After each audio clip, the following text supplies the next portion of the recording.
Hi అండి. నేను present మా ఊర్లో అవనగడ్డలో ఉన్నాను. ప్రజెంట్ టైం 3 అయింది.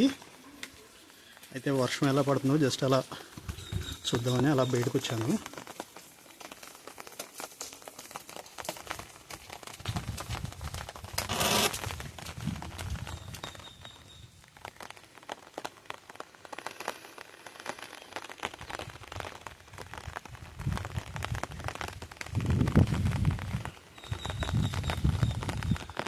మనలో చాలామంది ఈ కార్పొరేట్ లైఫ్ స్ట్రెస్ ఇవన్నీ భరించలేక సొంత ఊరికి వచ్చేసి వ్యవసాయం చేసుకుందామనో, డైరీ ఫామ్ పెట్టుకుందామనో, మేకలను పెంచుకుందామనో అనుకుంటారు.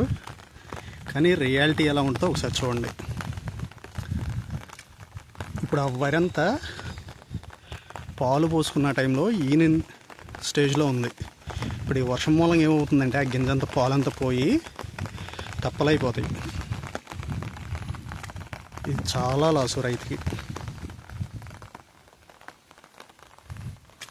అలాగే ఇటు చూడండి, కొంతమంది ఇక్కడ మేకలను మేపుకుంటున్నారు.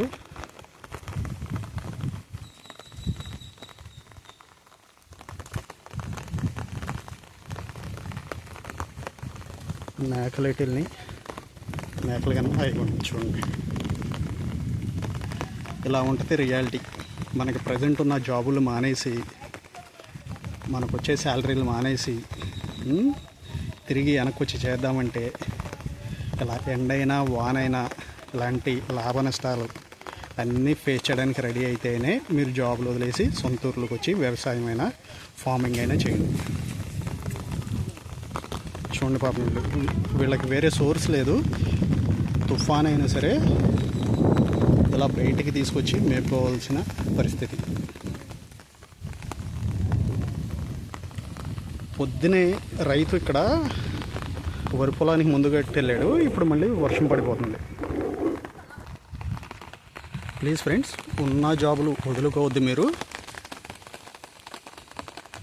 మీకు వేరే ఆల్టర్నేటివ్ మంచి సోర్స్ ఉంటే తప్ప మీరు ఈ ఫార్మింగ్ సైడ్కి బ్యాక్ రావద్దు. అది అప్పులు చేసి పెట్టద్దు.